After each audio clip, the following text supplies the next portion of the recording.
Well, welcome at our Monday linguistics seminar. I'm very happy that today we have as our guest Jakub Dotlačil. In a way, it's strange to call you guest because I think at least half of the people sitting here are your colleagues and friends. So it's not that necessary to introduce you, but at least for the others, I just want to say that Jakub Dotlačil was, in a way, one of us many years ago. Well, not that many years ago. Now it's at Utrecht University, and we are really very happy that he can tell us what is his current interest. So welcome, and the floor is yours. Thank you. Thanks. Okay, so thanks a lot for the invitation. So it's super cool to actually see, like, I know half of the people here in the audience, so that doesn't happen that often. So I'm very happy about that. I might be almost able to do this in Czech, right? Like, are there any non-native speakers? But there might be. Also, there are two students of mine who are online and they don't speak Czech. So I need to do this in English. So I'm also super happy to actually do this here because, I usually don't do personal introductions, but so I was a student at the philosophical faculty many years ago, and then I was invited to be an annotator here, so to start working here, and so I got a chance to work on the paragraph dependency tree bank at the time, and at the tectogrammatic level, and that was great. Right, that was like the best thing that happened to me at the time. Like, it was like an eye opener what linguistics can look like, and I never looked back afterwards. So I stuck to that view. So whatever I do nowadays, it's also, this institute formed me. So, for better or worse, this is what I became. That's also thanks to you. Yeah. So, okay, I'll start. So I'll be talking. So I was looking for a topic that I hope will be relevant to most of, or to some extent, it will be relevant to most of you, I hope. So I'll try to talk about psycholinguistic corpora. So at the same time, I hope it will be a topic that might be new to you, so that you might learn something that's not so commonly discussed here. So let's see if that works. So in the last years, we had corpus linguistics, and it was like a very successful project that was very influential in linguistics. It was influential for various reasons, right? So like, it helped us, it gave us good source of information, of evidence for various linguistic phenomena. It was important in NLP studies and so on, right? So it also helped us. So the last point is kind of one of successes that I'm kind of interested in, is it helped us to think about how we can connect symbolic systems that we normally work with, so like grammar systems, syntax, and so on, and how we can connect that to quantitative measures, right? So to frequency measures. So that's something that normally, at least before corpus linguistics, you might not need to think about that. But there are also some limitations when you look at corpus linguistics. So one thing is that you really just get information about frequency counts, right? So that's all you have when you look at like corpora. And so you need to have some like external link, so some extra link to think about how you will connect this frequency counts, how you will connect that to linguistic theories. Yeah, so like here's one example. So at some point I was interested in like ungrammatical sentences in corpus, in Czech corpus. And so this is one example that I took from SIN 2010. Hokejisté Pardubic znovu neuspěli, right? So the sentence is fine, but there's wrong agreement form, right? So I didn't forget my Czech, right? So the form is not right. It should be I instead of Y.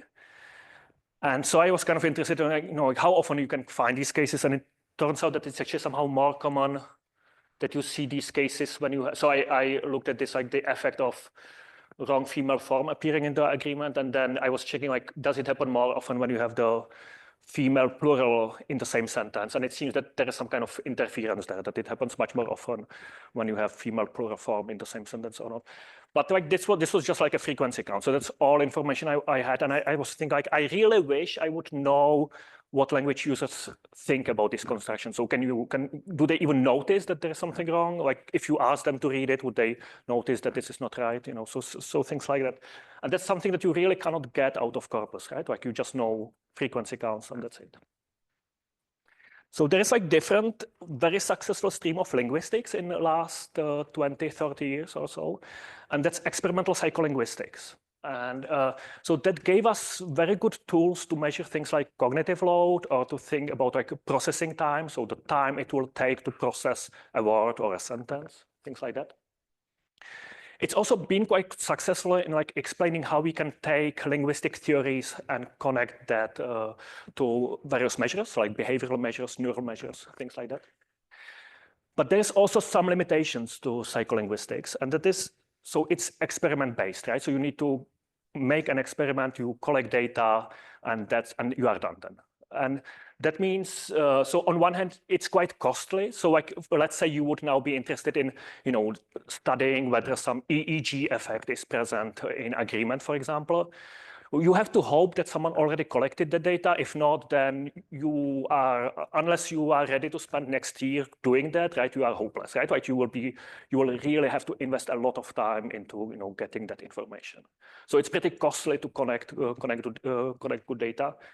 And there's also like limited ecological validity. So which means you can take an experiment, but it's kind of hard to tell what does this tell us beyond just that experiment, right? So like you usually put people in a very specific situation. They read the same construction again and again and again.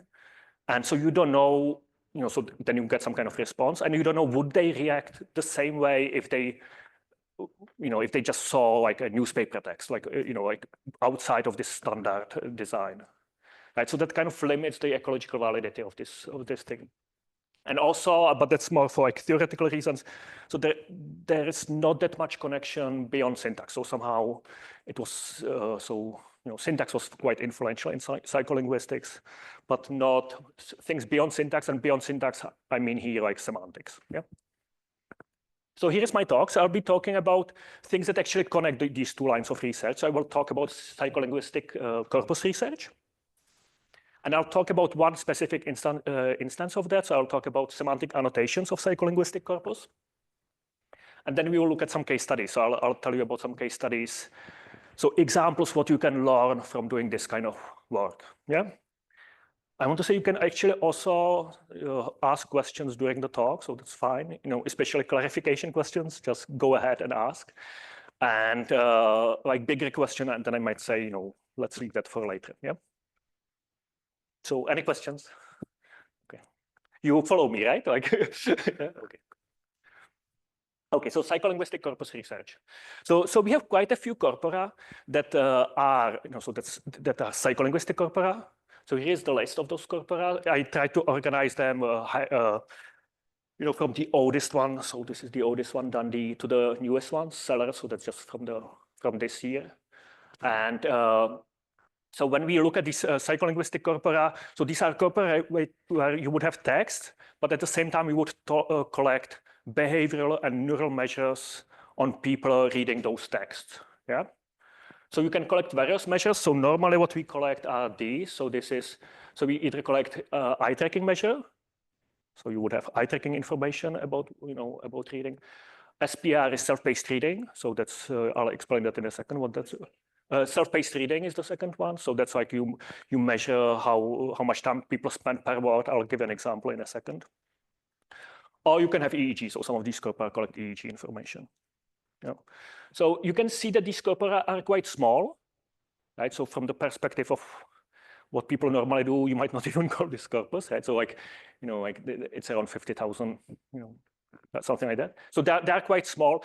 That's because it's extremely heavy to, you know, like it's a lot of manual labor to actually collect this data, right? So you don't just collect the text, but then you need to get people into like an eye tracking booth and let them read all those sentences. They cannot also read that many sentences because they get tired and so on. So they are quite limited, but still you can use that information for something. So you can already use that for some linguistic analysis. So another thing that's very important for corpora is, so you don't look at just the information of how much text there is, but also how many participants basically read those texts. Because if you have only a few participants, then probably your data are not very reliable. So, you know, can't use it that much. And so that actually, so you can see that there is kind of like, so this Dundee corpus, which is quite a classical one, it had only 10 participants. So for example, nowadays that would hardly actually even be considered. That's too small actually for kind of serious analysis. So you need to have at least like 30, 40 people to be serious. Also, what's good to notice is like, so you have, for example, here, you have, so let's see. So you might have things like, 10 participants here, but that doesn't need to mean that all the participants read all the sentences because it might be too much. So there might even be fewer participants reading those sentences. Yeah.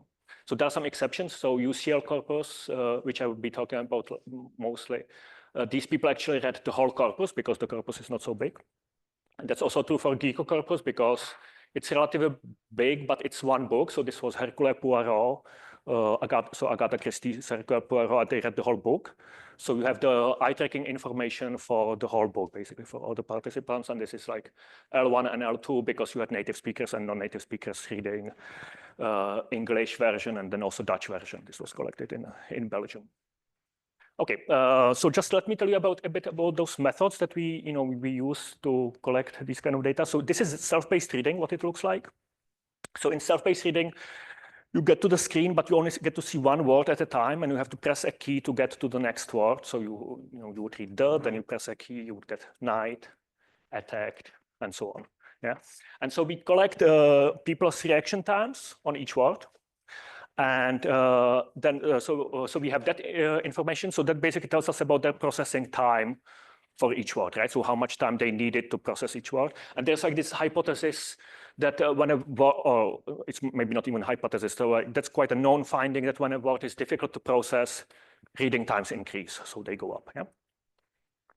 And so this increase can be observed on that word, which was difficult to process, or on the following words. And for eye tracking, which is the second method I would be mainly using, this looks like this. So you get people in this kind of booth. So this is this picture is from internet, but this is quite a standard design what it looks like. And then so people have to be sort of fixed, and they read sentences on the monitor, and you have some camera in front of there, and you measure their eye movements and eye fixations. And so when you look at eye tracking data, this is roughly what they look like. So you have these what we call fixations and saccades. So fixations are these blobs here, and then saccades are these lines here. And so you have these like when you look at those data, you see these like small jumps. So those are the saccades, and then fixations, which is the moment when people stop. When they do saccades, they actually don't visually process the information, but when they do fixations, they visually process the information. And what we then do is we collect these fixation times. So for example, we would be interested in the in the amount of time people spend on reading this word windmill. So we collect fixation times that they spend on that word, and that will tell us something about their processing, right? So if it's higher the time, it took them more time to process. And we also look at things like skipping, so whether they skip that word, that suggests that they had easier time to process that word. And when they regress, meaning they go back, that suggests that there is some problem with the incorporation of that word in the context, so it was harder. Okay. Yeah, so far so good. Okay, I'll just show you a few examples like what you can measure with this, because I'm not sure how familiar this is. So we know that these measures are sensitive to linguistic variables. So for example, ungrammaticality, grammaticality contrast is, shows up in self-paced reading and eye tracking. So here is an example. You can look at, for example, agreement failure. So this is a study from Weigers et al. And so they look at sentences like this one. So the musicians who the reviewers praise so highly will probably win, versus the musicians who the reviewers praises so highly will probably win, right? So the 2B, that's bad, right? That's ungrammatical, yeah? Because reviewers is plural, but praises is singular. Yeah, and they crossed it, which is not so important for us, but they crossed it with this, would musician appear in singular or plural Basically, that shouldn't matter, right, for the agreement story. Yeah. Okay, so we have this plural form, which is grammatical, singular form, which is ungrammatical. And then we can look at reading time. So we have this self-paced reading measures. And what we see is when you look at the reading times word by word, we are particularly interested in what happens on the verb, because that's the moment when you introduce this grammaticality, ungrammaticality manipulation. And so we have these lines. And so the solid lines, they represent reading times for the grammatical cases. And the dashed lines, those are the ungrammatical cases. And then we can check what happens. So we don't see actually much going on the verb itself, but what we see on one word after the verb. So we see that these dashed lines go up, meaning people spend more time. So there's more processing time needed for ungrammatical sentences, right? So you sort of index, you can see the effect of grammaticality in the reading measures. Yeah. And, so, things like SPR, so self-paced reading, it is sensitive to linguistic manipulations like grammaticality, ungrammaticality. Incidentally, this is just a study that I actually did with Honza, who's sitting over there. So we also looked at this in Czech. So here's completely parallel design, or not completely parallel, but similar design in Czech. So we have these, závodník, kterého fanoušek nezřídka natáčel, or natáčeli. Right, so these cases are ungrammatical, the third one and the fourth line, yeah? And we see, this might be a bit, maybe you don't see, but ideally you would see that there's this similar, so you also see this effect of ungrammaticality in Czech. So the things that you cannot see probably, like these things, those are the grammatical cases. And then the solid cases are, or the dark cases are ungrammatical ones. And you also see this like slow down, so more processing time on the ungrammatical cases. I thought it might be interesting for you also, because there's actually this kind of interesting thing going on in Czech compared to English. And that is, the effect is much more pronounced in Czech than in English. Yeah, so like in English, you saw this effect only one word after the verb, and the effect is only around 40 milliseconds. So this difference is roughly 40 milliseconds difference. In Czech, the effect is, so we have this is in log measures, so it's not, it's a bit hard to see, but this is roughly 100 milliseconds effect. And it's on several words, so it's more than one word. So as if agreement is much more robust in, the violation of agreement is much harder in Czech than in English. So another thing, so that often is shown in for these kind of reading studies is that reading is sensitive to not just contrast grammaticality, ungrammaticality, but also predictability. So this comes in so-called surprisal theory of processing. And so here, this is just like a notation. So we have this probability of a word given its context. I'll just notate it like this. So this is like a classical way of notating conditional probabilities. And so then what you might expect is that when you look at reading times, you would see some kind of inverse relation. So you might expect that, so it should take more time if the word is unpredictable in the context, right? So you do like reciprocal of the conditional probability, yeah? But actually, so the surprisal theory assumes that it's actually related to the surprisal, which is a term from information theory. So we normally say this, right? So we say, so reaction times that you collect in eye tracking or in self-paced reading, it should actually be related to the log of the reciprocal of the conditional probability. Yeah, and since this is equivalent, we usually write it like this. So it's minus log of the conditional probability. Yeah, so that's kind of like an intuitive way of how you should think about, how predictability will influence reading times, right? If something is unpredictable, it will take more time in the context. And it's, so the assumption of this story is it will be actually log related to probabilities. Okay, and so then that has been actually studied quite a lot. So here's one example from object relative clauses. So we know that they are harder to process. They take more time than subject relative clauses. And we know, so this is data collected from using probabilistic context-free grammar from Pentree-Bang. And so we know that when we look at, basically, the surprisal values of the words in the subject relative clause and object relative clause. So if you have the object relative clause, there is very high surprisal that after who you didn't observe the verb, but you observed subject. Yeah. So there is huge surprisal. So bump up. compared to like the verb that's like not surprising at all in the subject relative clause. So you might expect that you know, if readers are sensitive to predictability, that you would see this peak also in reading times, right? So in reading times, you cannot read the, so the sentence is the man who you saw me, and this is the man who saw you saw me. But actually the words are not really important, so you can show the same effect just like when you look at the syntactic structures. Okay, so we see that, you know, like on the subject in the relative clause, that's kind of hard. There's reprisal. And so we can look at some studies that you know, that investigate did this. And here's one example from an eye tracking study. Right, so we measure fixation times that people spend on particular words. And so this study by Staub, he compared subject relative and object relative clauses reading. And so we see, so in 3, you have the subject relative clause. That was one item in that study. So the employees that noticed the fireman hurried across the open field versus the employees, so the object relative clauses, the employees that the fireman noticed hurried across the field. And here are the reading times, which I quickly plotted. So this might, again, this might not be the perfect, but here we have the reading time on that. There is hardly any difference. And then this is the object relative clause. So that's basically when the fireman appeared before the verb.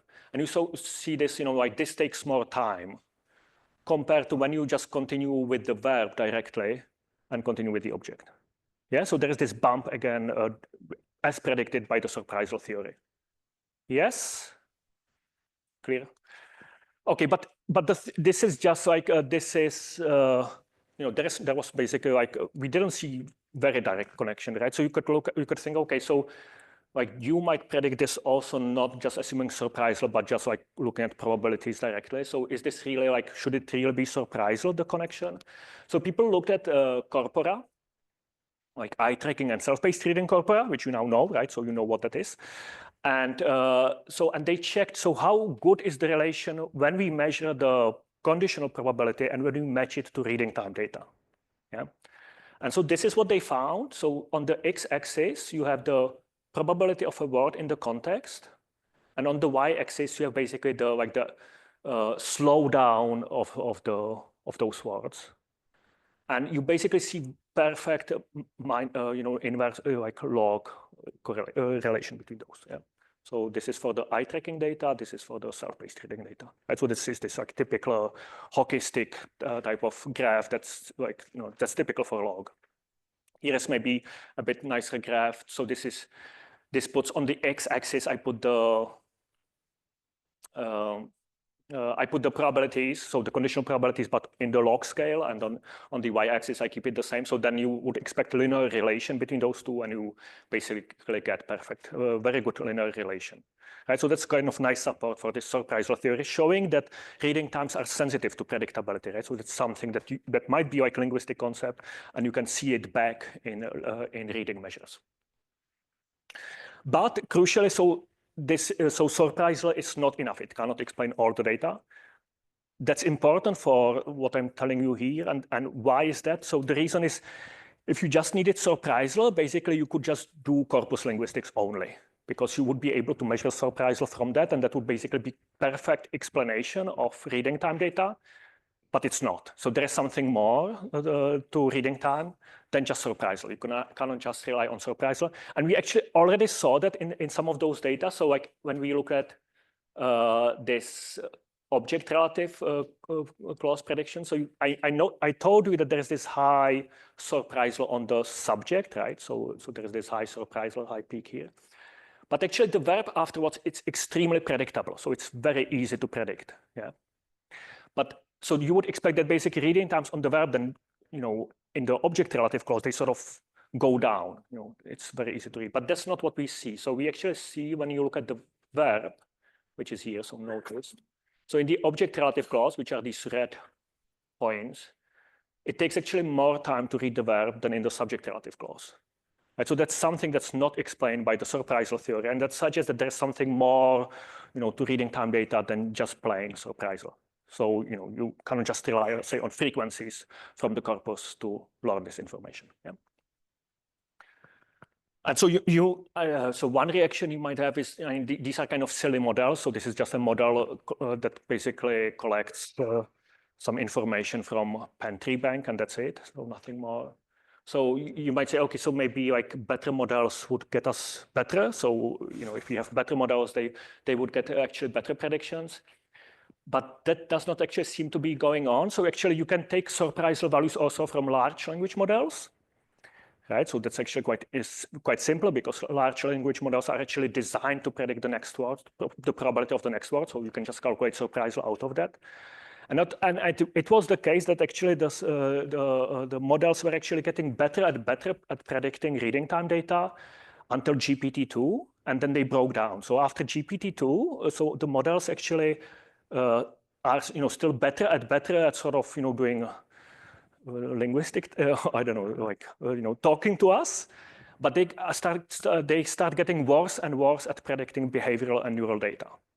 Yeah, so we can actually so this graph might be a bit hard to see, but here we have models ordered by perplexity. So if you are more on the left side of the axis, and then that's lower perplexity. So basically the model predicts sort of the next word better. And you have and then you have sizes of the models, and so this is, for example, GPT-2, and you have with small meaning it has fewer parameters than medium, then large, and so on. And so you see that the perplexity goes down, so it's better at sort of making the next word prediction. But on the y-axis, you're basically how good it is at predicting reading time data. And so this part is for self-paced reading, and this part is for eye tracking.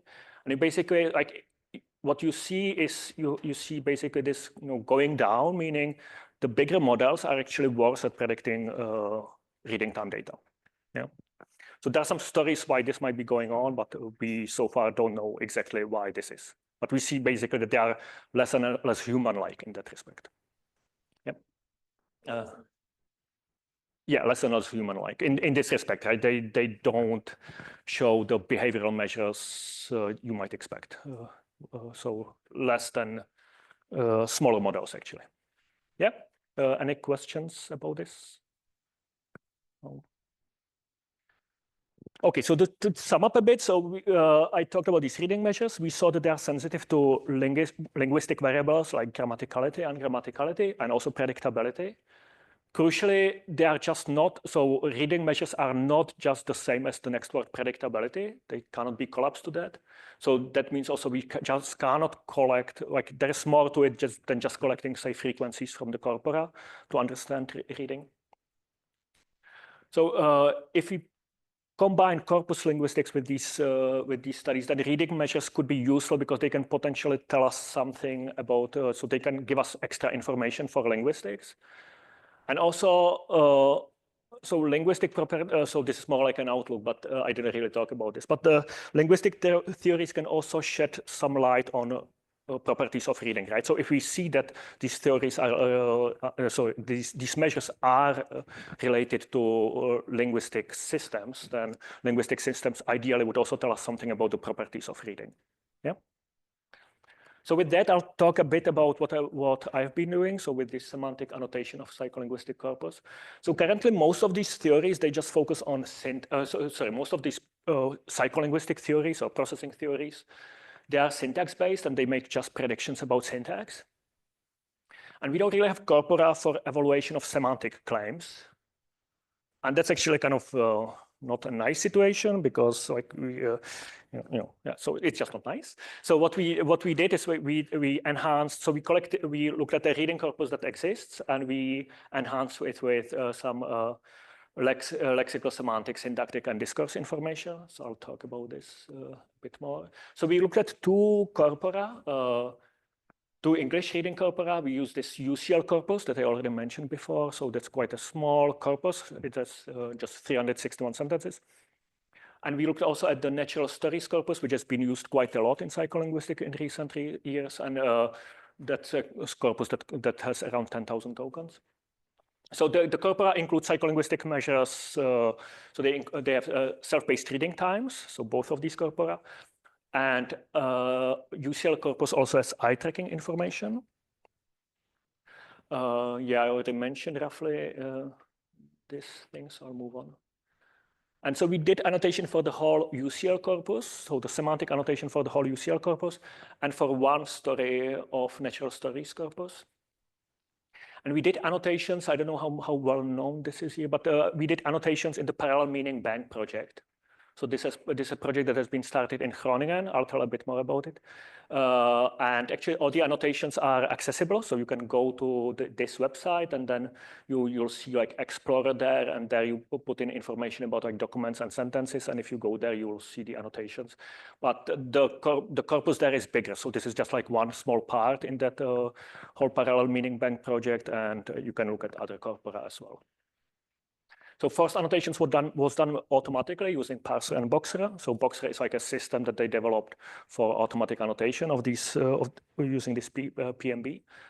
But there is actually a lot of mistakes in there, so you need to do a lot of manual checks, and it's actually very, very labor intensive. So actually, maybe too much. This might be actually something that you might I might ask you about later.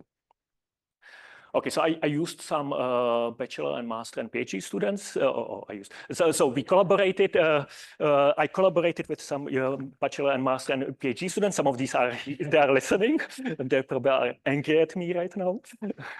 So they helped a lot. They did a lot of work, and they helped cleaning all those data. So there was like a small group, but especially actually the two people who did most work were these two, so Laia Colina Fortuny and Lee Klostra. Those are the two that are listening. And then Johan Bos is the guy behind this PMB project. So he sort of like he approved our annotations, and we actually still have ongoing like regular meetings where we discuss some problematic cases. Okay, so what do you have there? So with the parallel meaning bank, so the idea is that you basically have meaning representations from word level all the way to the discourse level. So you have word senses for word meanings linked to WordNet. You have verb information linked to VerbNet. You also have thematic relations, which is slightly, it's not identical to VerbNet, it's slightly enlarged. You have syntactic analysis using CCG, so combinatory categorical grammar. And then you have full discourse meaning representations using discourse representation theory. And it includes reference resolutions, which is actually not obligatory in DRT, so discourse representation theory. It's not obligatory to have reference resolutions, but we added it there, or we used it there. So. Okay, here is an example what it looks like. Can you see this somewhat? So here we have a simple sentence. Gordon felt his anger build up. And so this is like, if you know discourse representation theory, DRT, this is what you would be used to. So this is usually how this is represented. We call these discourse representation structures, or DRSs, or even shortly we call it just boxes. And so you have some, so on top of the box, you have discourse reference that were introduced, and these are conditions that there are for those discourse reference. So for example, here you have, discourse reference x1, x2, x3, and x2, for example, is male, and it is Gordon, and so on, yeah? And then you have some, then you might have another box, and here you have some other discourse reference and conditions and so on. I think it's actually easier to read it in the representation that you have here, which is actually, it carries the same meaning, but it somehow split up the information, so it's a bit easier to read. So for example, here we say, okay, so there is this top box, and within this top box, we have some, verb information. So in this case, feel. So here it's feel 04, meaning that's that's the WordNet sense, and that has as the experiencer that has Gordon, and its time is before now, and then there is proposition, which is another box, which is that's an argument of this feeling, and that has so that has built up as the VerbNet relation, which is again time before now, and there is this anger which is actually related to Gordon, right? So because it's his anger, yeah. So what's nice is also there is this sequence notation, which is on the that's here. It's a bit hard to see, but that basically tells you by word, so word by word, which is organized in a sequence, right? So Gordon felt his anger build up. for each word, basically what that word brought in the semantic terms. So for example, Gordon introduced this new discourse referent, which is male, and we just named Gordon. Then Feld introduces this verb-net relation, which specifies that there is proposition, experiencer, and time. And then we also have these indices that signal like where basically you should look for that, how you should link that information to the particular elements in that structure. So for example, experiencer is -1, meaning you need to go one step up to find the experiencer. Time is one step down, which means you need to go one step down to find the time, and so on. Yeah. Of course, and this is like the compositional. So this is CCG. So this is compositional structure of that sentence. Which so what's nice is you only have to specify basically lexical representation for each word, and then the composition should come up automatically. And so this is like typical way of how you write CCG. So you can think of this as like syntactic structure, but it's sort of upside down. So you can look at constituents as they are below, and you can see that it's sort of, for example, in this case, it builds correct constituents as you would expect. So for example, his anger comes together, and his anger built up forms a constituent. Then you have this whole predicate Feld, his anger built up, and you have Gordon as the subject. So that's like what you would expect as a good syntactic structure. Of course, you can look at this is still quite a comprehensible example, but once you have a bit more complex sentences, then it becomes a disaster to look at this, right? So this would be the structure for this sentence.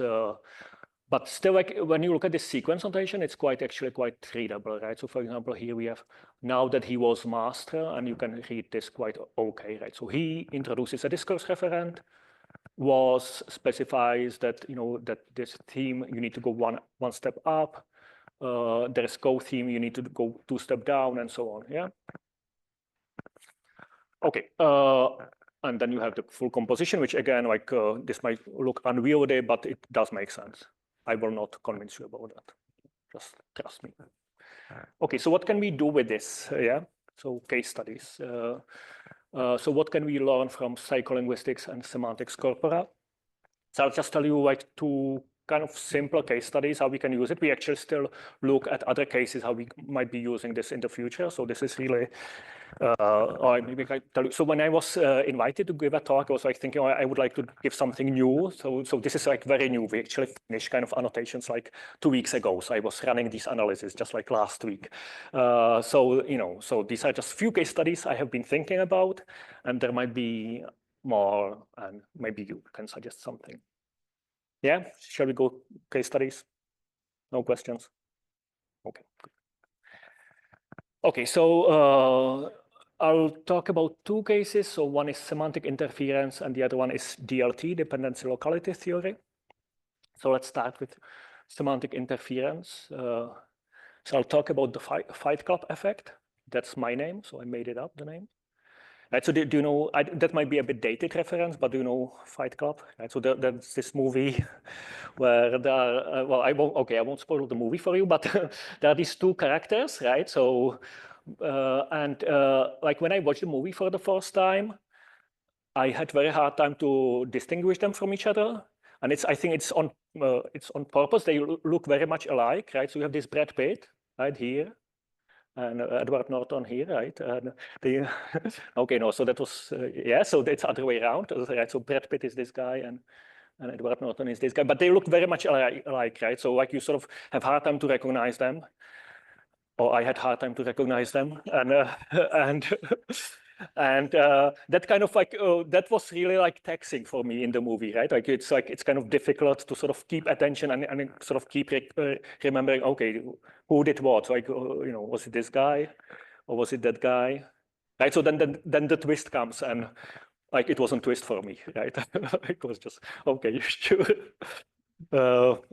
So anyway, so how is that relevant for linguistics? So I had this encoding interference. So I had sort of issues, like they were so similar to each other, these 2 characters, that I had problems to encode correctly who did what. Yeah. So the Fight Club effect is like the encoding interference. So we sometimes, somehow it's hard to encode things correctly if they are related to objects that are very similar to each other. Yeah. So normally we call this semantic interference, this effect, and this has been well studied in psycholinguistics. So here is one case study on this in eye tracking experiment. So this is from Julie van Dijk. So we have sentences like these. The worker was surprised that the resident who was living near the dangerous neighbor was complaining about the investigation. Yeah? Versus the worker was surprised that the resident who was living near the dangerous warehouse was complaining about the investigation. So the only difference between 3 and 3b is that here you have warehouse and here you have neighbor.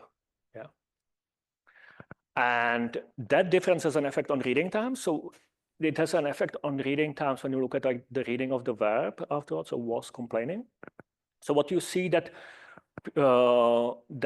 what, right? So what would you expect?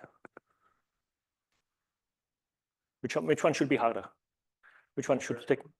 Yeah. So that's the semantic interference, right? Because you had resident, you had neighbor, so that's kind of similar to each other. They're both animate and so on.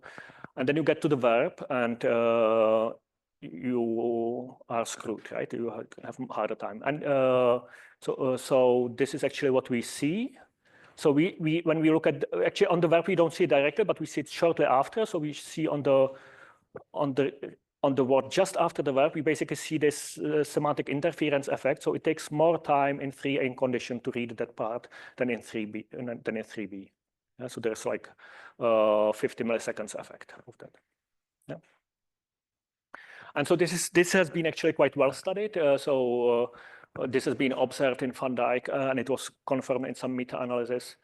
And we have several eye tracking experiments that confirm that this kind of existence. So now we can, and there is some discussion why we observe it. So it could be like encoding interference. So this could be an effect. Basically, when you are encoding information, you somehow have a hard time. But it could also be retrieval effect. So it could be like effect like at the moment when you are retrieving the information, you have hard time because you have like two things you could retrieve from, and they are very similar to each other. Or it could be both. Like it could be both encoding and retrieval. Yeah. And but so now you can basically, so for example, now you could take this corpus and look at the corpus and see whether we find something like semantic interference. Yeah, so can we see encoding interference in the reading corpus? So one way to look at it is basically you compare discourses where you introduced more often the same element or similar, meaningfully similar element. Yeah, so there are various ways how you look at it. I'll just show you two cases. And that is, you could, for example, look at male words. So words that introduce a male. And you can check, okay, so what's the reading time on those words, depending on how many males were introduced previously in the discourse. Yeah. So if there was semantic interference effect, you would expect basically that there is an effect, right? Like it's harder to basically process that word, so it will take more time to read a word introducing a male. If it happens that previously in the discourse there were more males, yeah. So you can think of this as contrast like this one. So like if I saw Bill, I have only, and that's the whole discourse, like I have nothing more, then this would be like male one, right? So there's only one male. But when I say John thinks I saw Bill, then this would be male two. Like there was already a male introduced previously, and that should slow you, that somehow should have this semantic interference effect. Yeah, so we take this corpus data and we run some analysis. This is Bayesian hierarchical model. You don't need to know much about it, but I just tell you this. So like we have this dependent measure. So this could be reading time, or I also talk about, I also have the skip rate. So how often basically people skip a word. And we are interested basically in the effect of, what does more males do? So if you had more males previously in the discourse, does this slow you down or speed you up?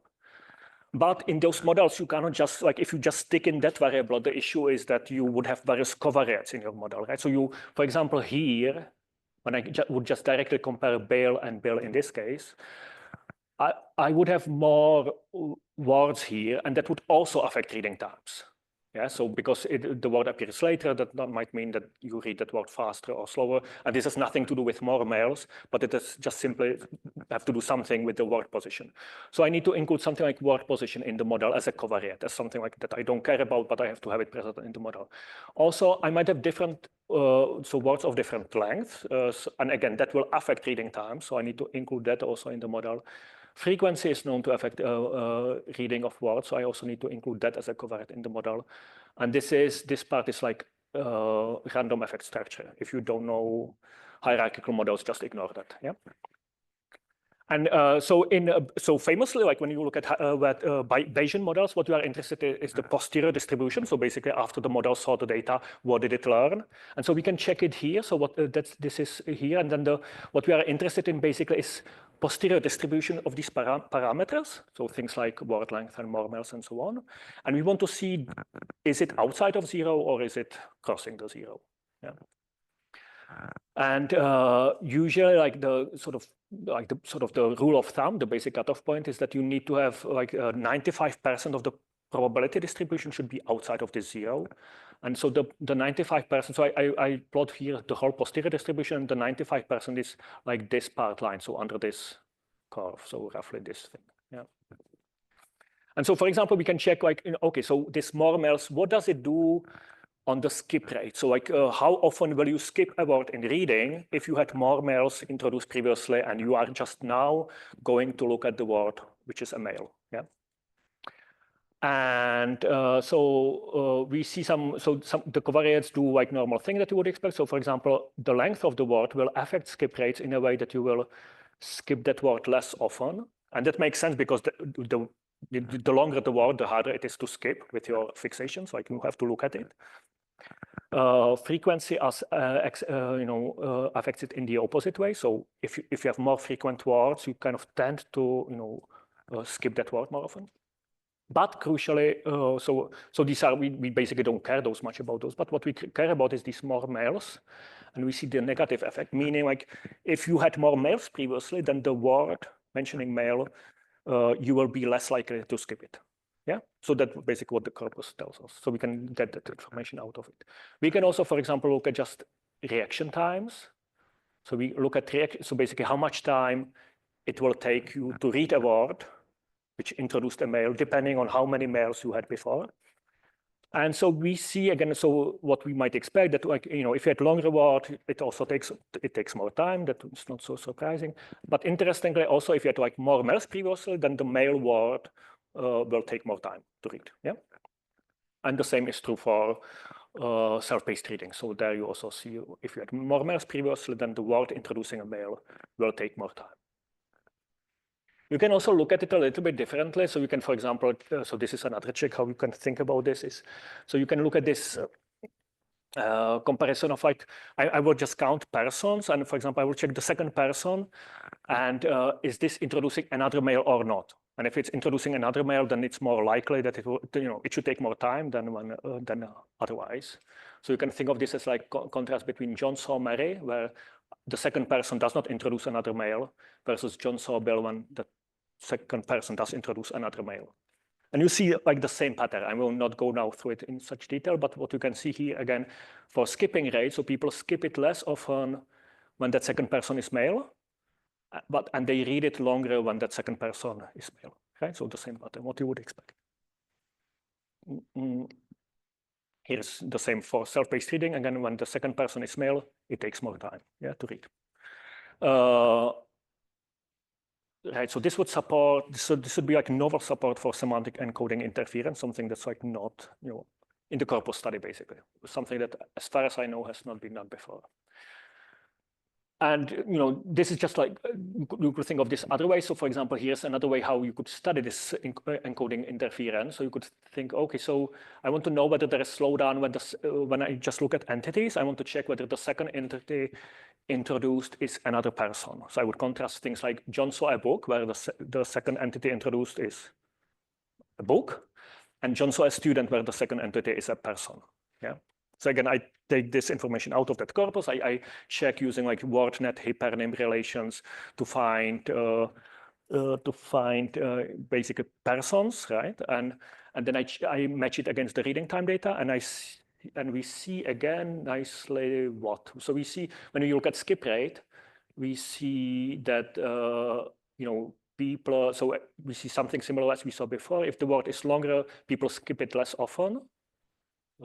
When it is more frequent, then people skip it more often. Right? So this is positive, so its probability is higher. This is negative, the probability is lower. And crucially, when you have this second person entity, then people skip that word less often. Yeah. So again, that's something that you would expect. And in the reading time data, you see sort of this direction flips, which is what you would expect. So when you have the entity is the second person, right? So this case, John saw a student, then that takes more time. So people slow down on reading that, on processing that word, arguably because of this encoding interference, because they had to basically, they already got a person and they are getting another one in the same sentence or in the same discourse. And this is also visible in, so these were eye tracking data, but we also see it in self-paced reading data. So we also see some slowdown in if you had another person in the self-paced reading corpus. Okay, let's look at the second case study. I'm I still have time, right? Yeah, okay. So the second case study, the last one. This is this relates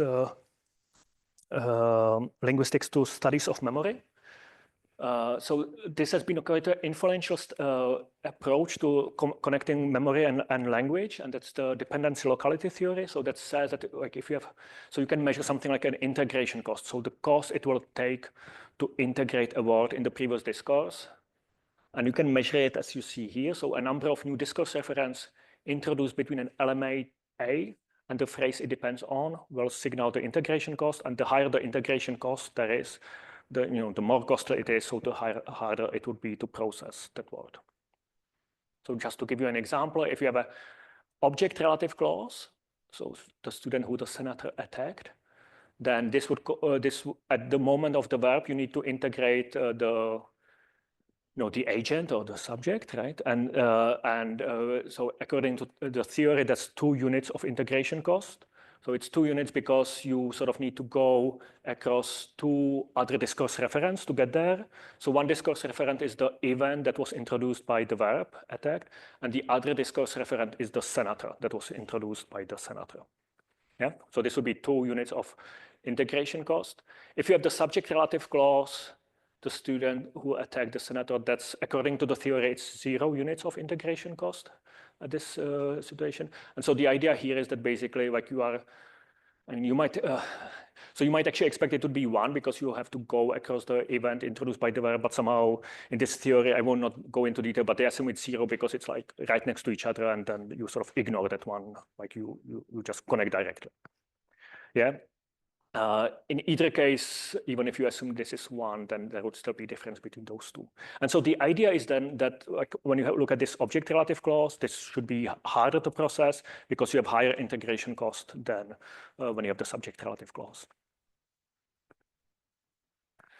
Now, so how can we test this theory? So basically, we couldn't. So actually, the standard story was basically people. So this was originally proposed as a semantic theory, but then there was this like note saying, okay, but we actually have no semantic data to test this. So we normally test this. So sorry, we have no corpus semantic data to test this. So when people look at psycholinguistic corpora to test this theory, they basically said, okay, we will make this assumption that since we don't have semantic data, we just look at, we just assume that discourse referents are actually correspond to some part of speech tags. Yeah, and we will test the theory on the syntactic corpus and assume that that connection to part of speech tags is enough. So for example, Denberg and Keller, which is quite a classical study on this, they said, okay, so we will assume that all nouns and verbs, they introduce new discourse referents, and that's it. And then we can connect it to, then we can test the theory on a syntactic corpus.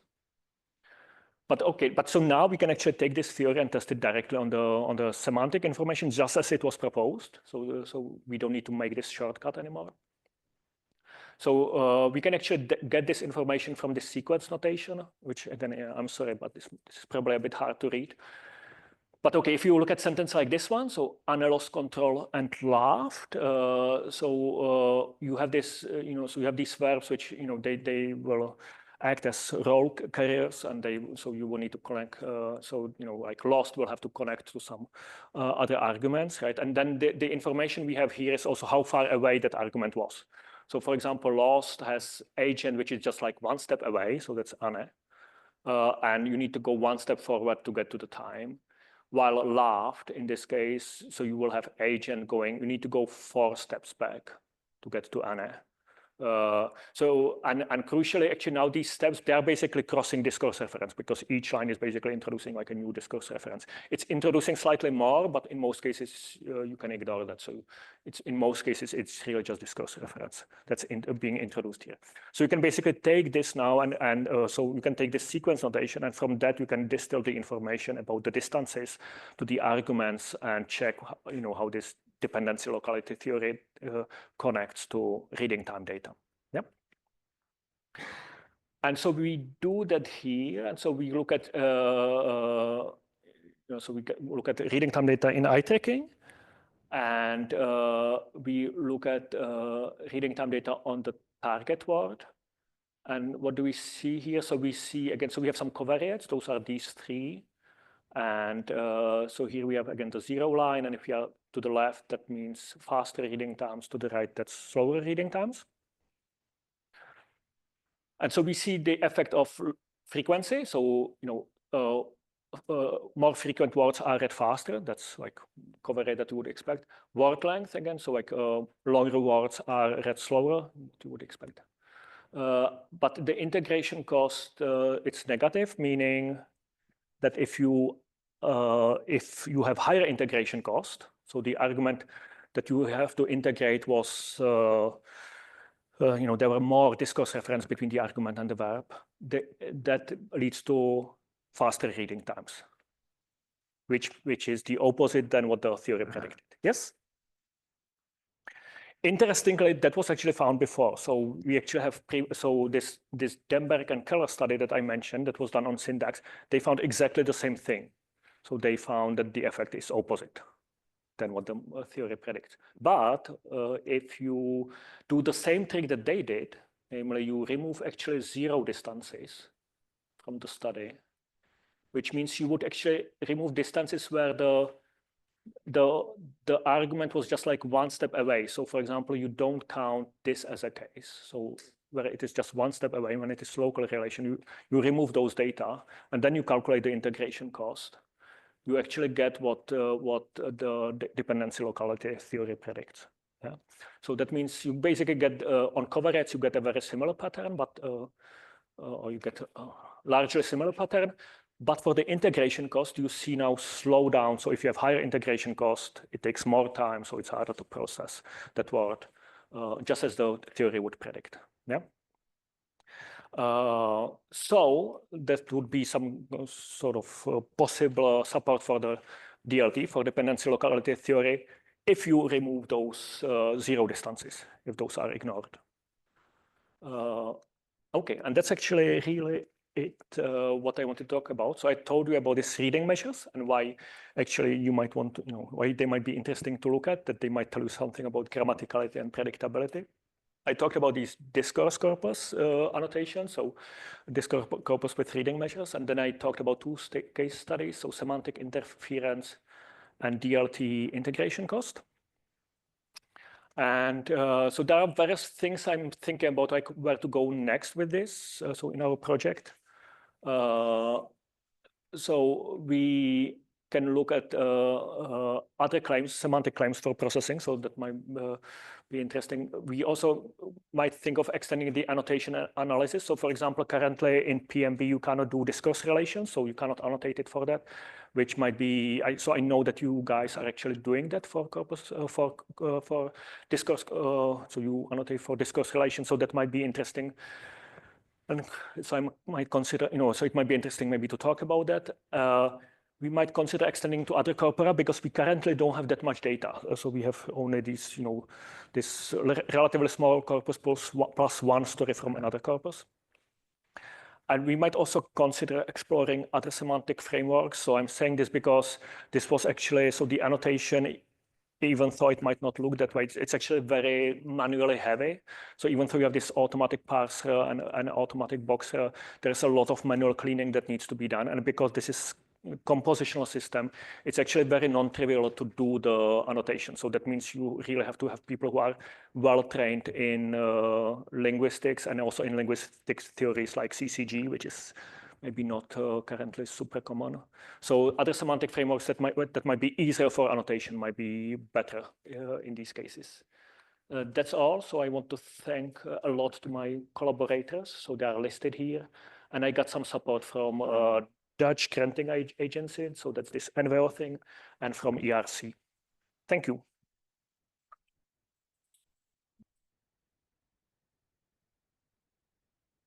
Well, thank you very much for your talk. I think that this is at least for me, that was a new field in annotation, because we are more experienced in, well, we are experienced in annotation, but more on the syntactic or syntactic or semantic level. So that this is really something, at least for me, which was new. And the more I expect from the audience, I mean, questions and remarks and agree and disagree. Well, I will start and then I will stop.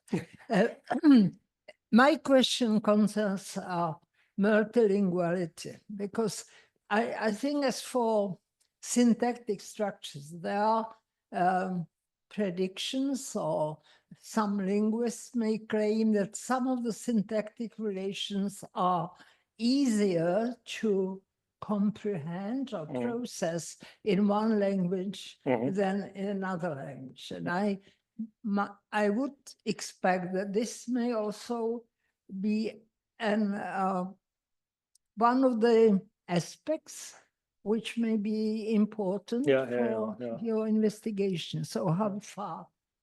Yeah, so this is, yeah, that's a good question. Yeah, so this annotation was done just on English corpora, which is for practical reasons. So there are most English corpora, and so most psycholinguistic corpora are done on English. We don't have actually that much data on other languages, even though Honza over there, so he just collected actually Czech corpus. I just realized like later in the talk, I should really, I can highlight it now. So let me go all the way back to mention this corpus.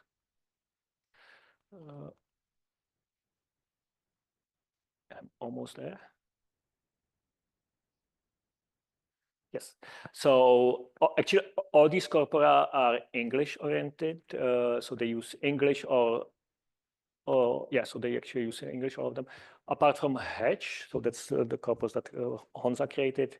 So that's, I think it stands for headlines in Czech, I think, right?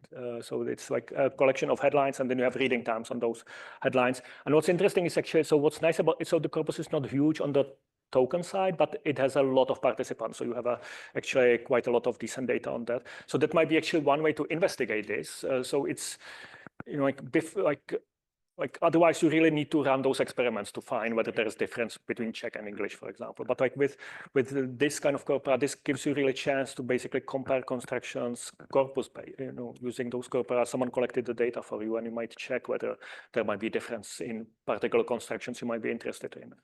Again, so yeah, there's not that much data on other languages than English. So I think it's quite a nice sort of venue to explore, and you know, it might be beneficial for future research. So you use that information, for example, for reading study, right? So like information about reading, like what's difficult for people to read, but also for all sorts of linguistic questions like you just asked.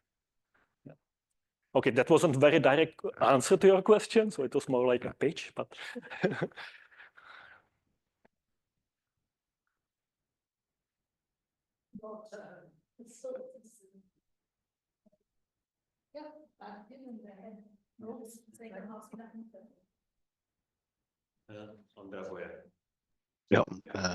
Yeah, I can probably speak directly. Thanks Yes, for Yeah. So thanks for an interesting talk. I'll have to look at the first third from the recording, but that's all right. So I was curious about when you mentioned that the corpora that you worked with were small, but then you mentioned up to 4,000 observations. That's so by that you meant small in number of sentences, but yes, big exactly, in Okay. Yes. Yeah, can I just so indeed, so you can the observations are all the observations, right? And you had multiple people reading those sentences. So you can then multiply, right? So we have only 361 sentences, but we have 117 people. So and then that particular phenomenon might appear more than once in a sentence. So that's how you get to those numbers. Yeah. So just by this clarification, you are fully answering my question, which I wanted to ask previously, and that is, what is cheaper? You have two options: either do what you are doing, which means that you are analyzing Utrecht self-paced read data, and we know how laborious linguistic annotation is, because that's what many colleagues here at the department have been doing. Or you could do the other thing. You could actually use the annotated corpora, which are already available, and have them have people read them again under eye tracking and self-paced reading. What is cheaper? I don't know.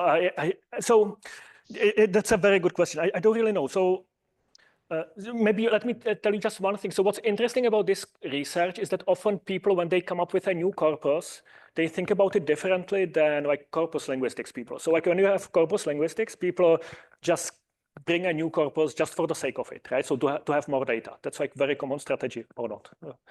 But like when people provide a new corpus here, they sort of have to justify why we are doing a new corpus. So like they have to say, okay, we have this geeko, for example, but we bring it forward because we want to, we want to have people read the whole book, for example. Yeah, so that's sort of the reasoning. And so from that perspective, it's kind of like you would need to like if you just like let people read already existing corpus with annotated data, you sort of don't justify yourself from the psycholinguistic perspective why you are doing this, because I don't know, I guess it's not a new book or something. Like like it's a bit different justification. So that might be a bit harder maybe to swallow in psycholinguistic community from that perspective. I'm not sure I make a lot of sense, but I cannot really. I don't know. Like it's hard to tell it depends on a lot of variables. So one thing is, for example, will you collect the data online? If you do, it's relatively easy to do self-paced reading task, right? It's that's quite cheap. But if you want to do eye tracking, then online data are extremely noisy. Noisy, So then you have to, or if you do EEG, you just cannot even do that, right? So once you go into those methods, which are known to be more sensitive, more solid, more informative, then you need to do it in a lab, and that increases the manual cost a lot, because it's not just getting those people, like it's not just getting those participants, but there is also a lot of cleaning of the data that you need to do, on those behavioral data. So for example, with eye trackers, you need to still clean like things like blinks, and sometimes the camera doesn't work perfectly. So that's still like quite a lot of labor in there. That for EEG there is a lot of like post-processing that you need to do. So so that also adds. So so you're answering the way that I was expecting your answer to be. So that and that is what you are doing, which is linguistic annotation of existing measured data, is cheaper. So it totally makes sense to me. And there is maybe one more argument which occurred to me, and that is it comes from the motivation that you were discussing. So the psycholinguistic corpora are created to answer some questions, and they will contain contrastive examples and other things, which are possibly found in the large linguistically annotated corpora, but definitely at much lower frequencies than what the sampling is. So this might be a mistake, actually. So you might get that feeling because of my examples. But those were not really. Let me just go there. I need to clear this up. So the examples I had here, like this, I saw Bill versus John things. I saw this. those were like fake examples. Those were like very simple examples to show like what contrast we are looking at. But those are not, yes, I'm sorry about this. Those are not actual sentences in the corpus. Those just are. Okay, I thought that they are. Yeah, those are just like representations of what, like how you would measure that, like how you would measure the number of males in the corpus. But the examples were, they could be quite involved. So they weren't that simple as you see here. So this was the corpus that I used here. That was based on real text. So it was some amateur stories, so writing of some amateurs, and they like collected their stories and selected sentences from that. So it's based on that. Yeah. So that's why you need to subtract all the other phenomena exactly. that you mentioned. Because in a corpus design for that experiment, this would be already like there would be John and Bill who are of the same length. Exactly. No, so that's why I need to have all those covariates, because I don't know. So there are all these other effects that might be going on that I don't care about. And indeed, if you had like an experimental study, you don't need to include those covariates, because basically you design the experiment in a way to control for those covariates. Yeah. Thank you. So, well, if I may continue, if there are no, then. Well, I don't know. Well, I think we should also look at the audience and see whether there are some questions directly from the audience. Yes, we have a question in the here. Yeah. So I just want to make sure I understand the integration, because the definition. So if there is a syntactic relation like a dependency between two measure, how many referents are there? And in between those two, yeah. And by referent, you mean what we would call in reference like entities, or even like mentions of the same entity, or mentions of an entity which was introduced before the first. Oh, that's a good question. Okay. Just so actually, perhaps all of these could make sense. Just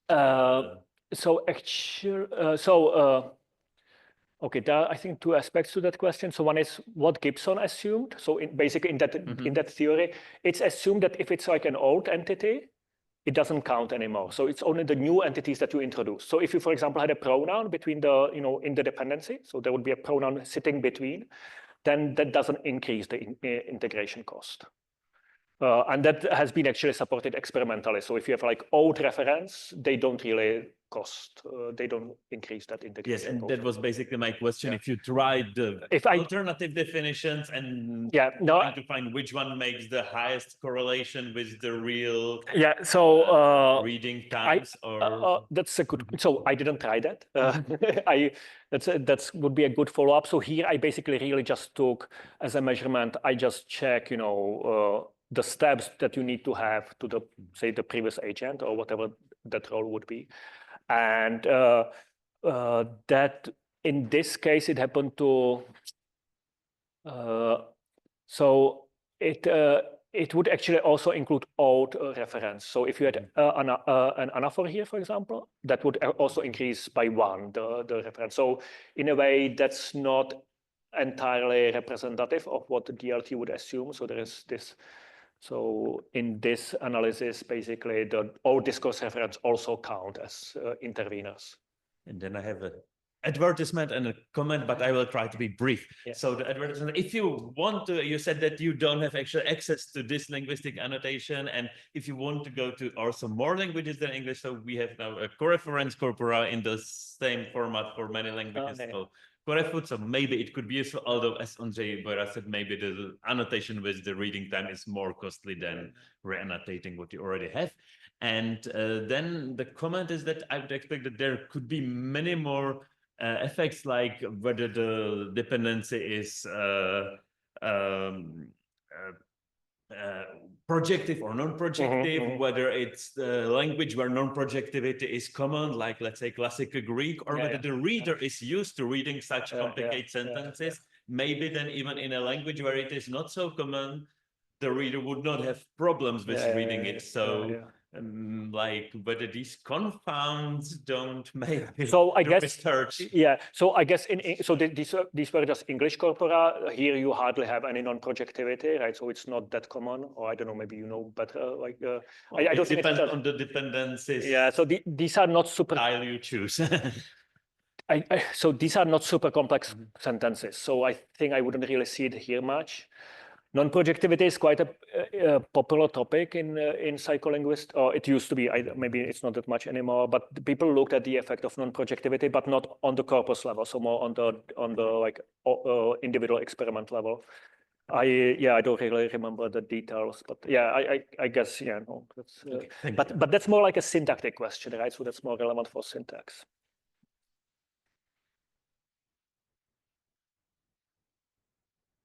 More question?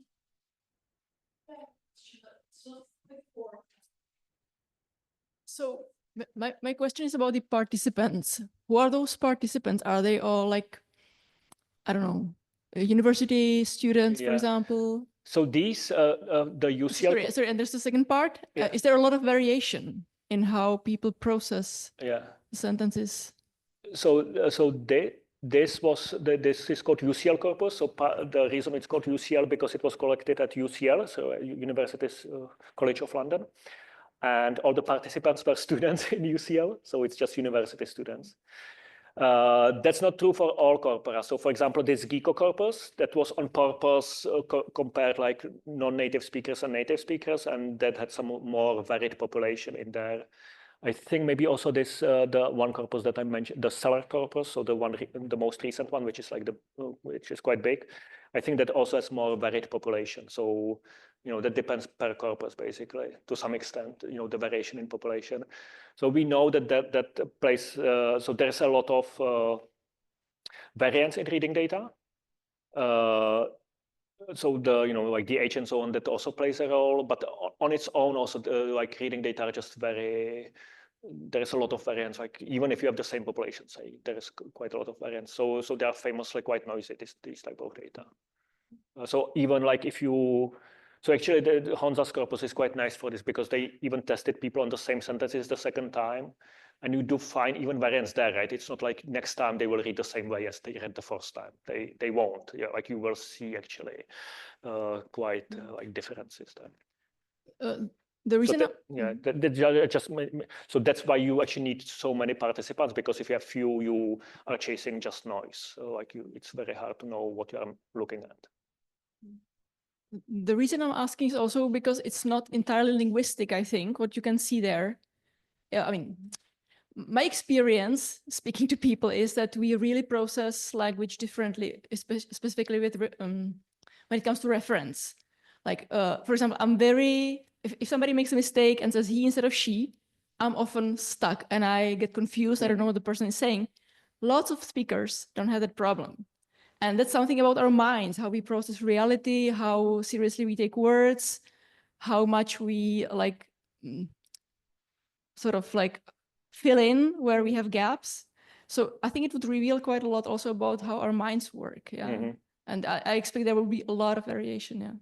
Yeah. Well, I'm sure you cannot all see that from what you did, but it's just well, but that's kind of idea behind, right? That it will be like it's like a window into our mind to something like more than if you just ask people, is this a good sentence? Yeah, so very interesting. Thank you. Thanks.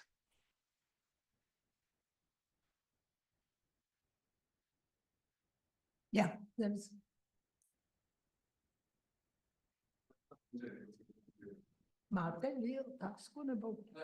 Oh, I can tell him. So yeah, André.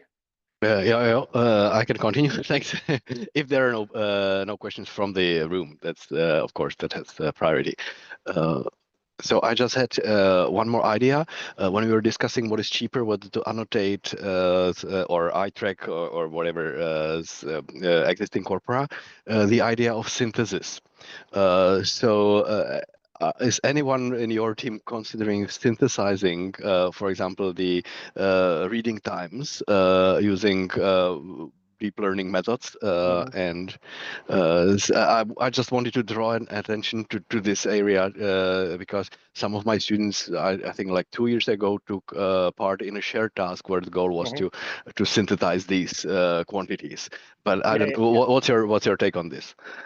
Yeah, so I like that research. I don't do it myself, but so actually, well, we are starting a small project on that now, but we didn't do it in the past. I know that, so for example, so there's a group in Zurich, in Switzerland, around Lena Jäger. So she's quite involved in those eye tracking studies, and they developed like